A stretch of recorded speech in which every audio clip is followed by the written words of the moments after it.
Oftentimes I think that standard setting can be a strategic activity. This can lead to doing things quite differently from where we've been in the past, and that maybe is an example. It's with great pleasure that I can now invite Brian Sloan to join us. Brian is the Secretariat for ANZLIC, the Spatial Information Council, and he's in the Data and Digital branch of the Department of Prime Minister and Cabinet Australia. Brian's responsible for the efficient coordination of ANZLIC, which is the peak spatial policy body in Australia and New Zealand. And ANZLIC's role is to develop national policies and strategies to promote the accessibility and usability of spatial information. Brian has 30 years of experience in the spatial industry, covering fieldwork, operations, management training, systems development and policy. Brian. Thank you. Richard. Malo soi fua. I would like to begin by acknowledging the traditional owners of the land that we're meeting on today. I would also like to pay my respects to the rangitira, the elders, the chiefs, both past and present, and I'd like to pay my respects to any Māori here today. What I've just said then is become a recent tradition in Australia of acknowledgement of Indigenous peoples, the many layers of culture that may sit over a piece of land.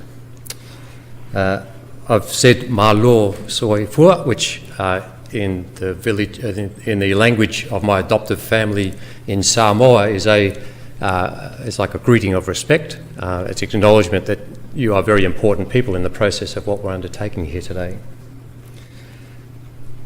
And I do that because my family has invested in me the right or the responsibility to speak on their behalf for cultural and land matters. I'd like to explain a little bit about that connection and what we're doing today. So if you picture, I guess, a very traditional village in Samoa, the main house has tin on its roof, but the other buildings are very much archetypical Polynesian construction with grass roofs, timber construction, and no walls at all.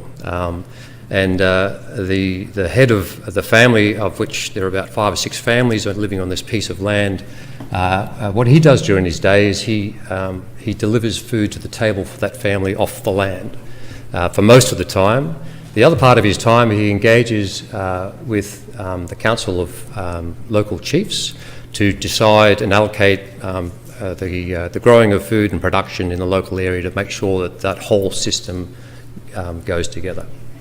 Now, Eliuta, my father-in-law, would not have much of an idea about what we're talking about here today, but equally he would have no concept of what life would be without his culture and his land.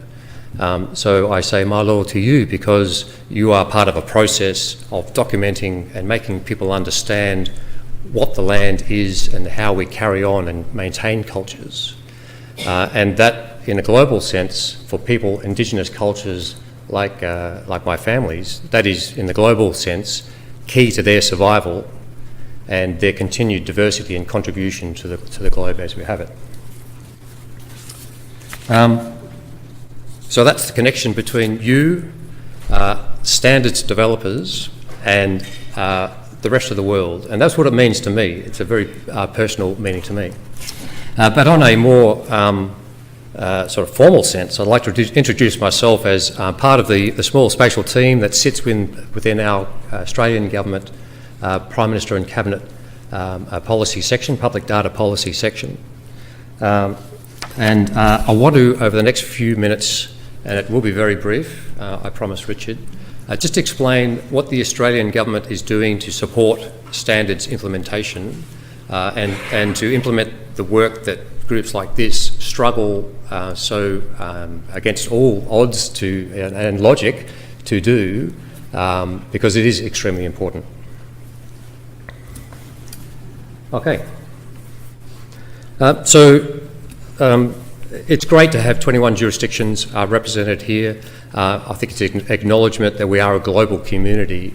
And in the past, the Australian and New Zealand spatial community have been great participants in that global standards development process. So there's an acknowledgement by the Australian government that the open data, open standards, open analytics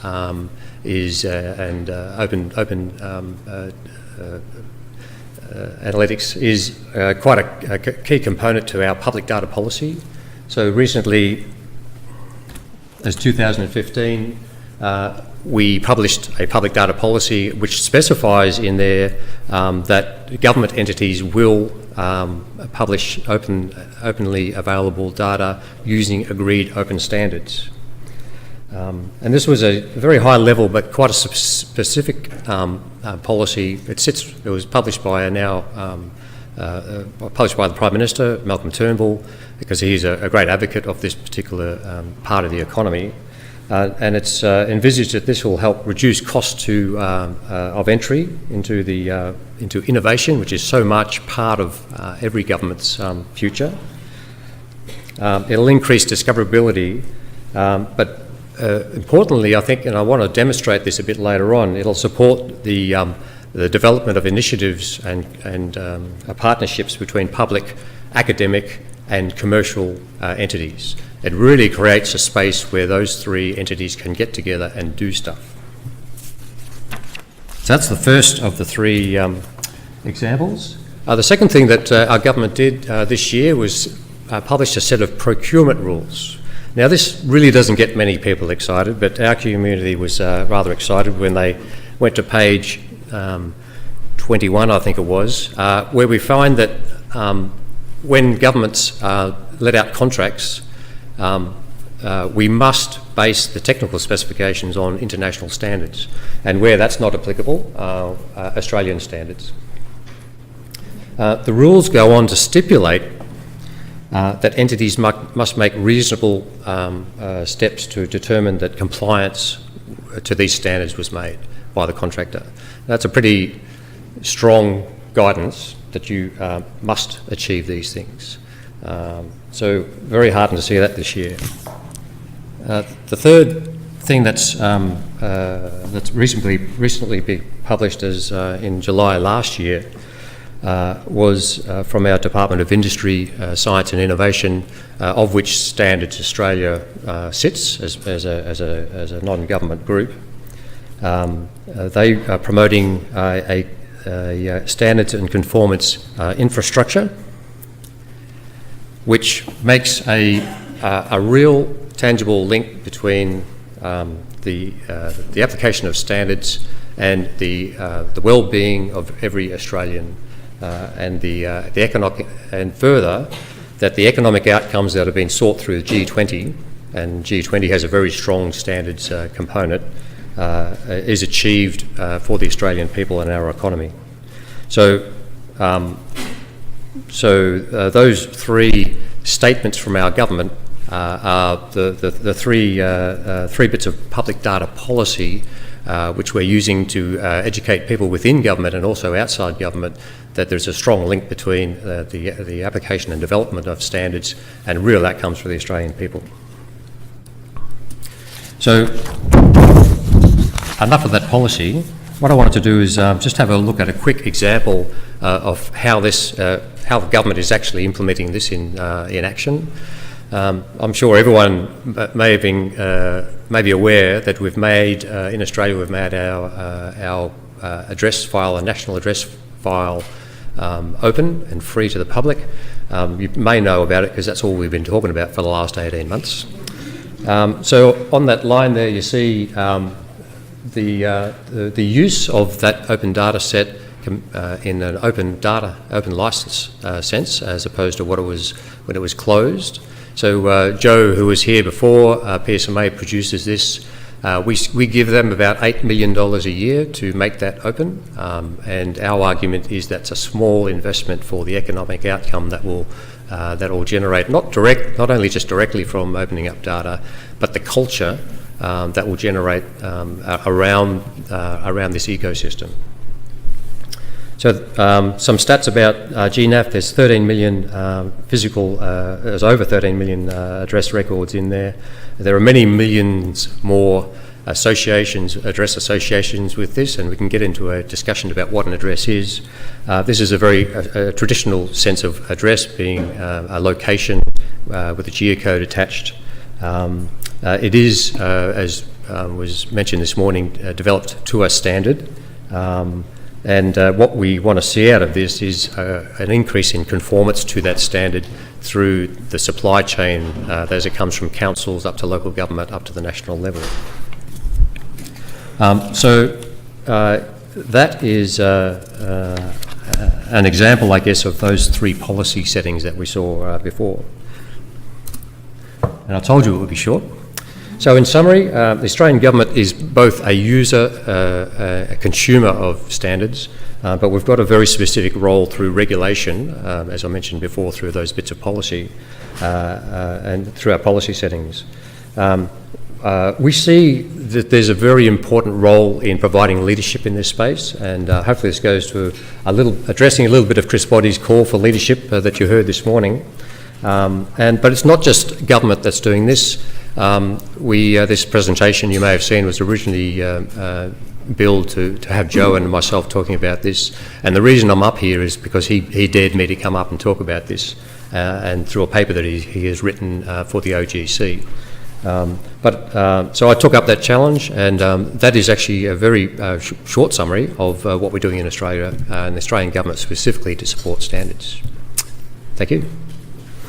T'en pensez quoi?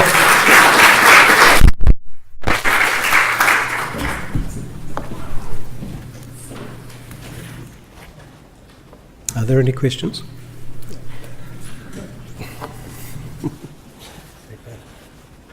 Interesting presentation. What's the situation where government funds the collection of data by another agency? For example, the research community, the universities and so on. So if you have a department that funds the collection of science data, does that data also have to be made open? I know that the rules around cost recovery are still in flux. I'm looking at Margie because she may have better understanding of this. So what I've demonstrated before was the principle, and it reads in there where possible. Of course, the intent would be to make that as open as possible, but understanding that the restrictions of licensing and how that information is gathered differ. But more and more, I think we're seeing more research data being made open. So yes, where possible. I think the bigger issue around research data is its applicability for publication, where there may be other concerns, privacy, for example, etc., or utility, which I think is a bigger concern. But my interpretation of the rule sets, which I've just explained for the Australian government, would be, in the first instance, yes. Hey Brian, that was really interesting to see that you mandate standards and conformance. So it's often that you just see standards and conformance is implied or assumed. By mandating conformance, does that mean there are also teeth in the rules to ensure conformance? I might ask if there's any of my colleagues who've seen conformance structures built and implemented. I would love to be that guy that performs that regulatory role. But somehow I think we're still in the vein of there've got to be benefits, so it's more of a carrot. But this is the first time I've seen the stick acknowledged, and I don't think that the rules around the stick have actually been sort of fully fleshed out. I would mention, though, that we've recently, like Europe and I think North America has done recently, we've clarified our rules around what is consumer data, what data belongs to you, banking data, for example, and we will pass legislation about a consumer right in the future, and certain rights over data will come with that. As part of that package of consideration by the government, we acknowledge that we will create a position which is, at this stage, will be termed a data commissioner for Australia, and it's envisaged that that role will have a role to make sure that the whole data ecosystem works in the way that government wants to. So there may be some teeth in that, or some regulatory roles in that. But that's just fresh. It was only announced by government about 2 weeks ago, I think. So we've yet to go through the implementation of that. But I think there is room for a bit of, a nudge. I think governments call it nudging now. But I'd like to be that guy, yeah. Thank you, Brian.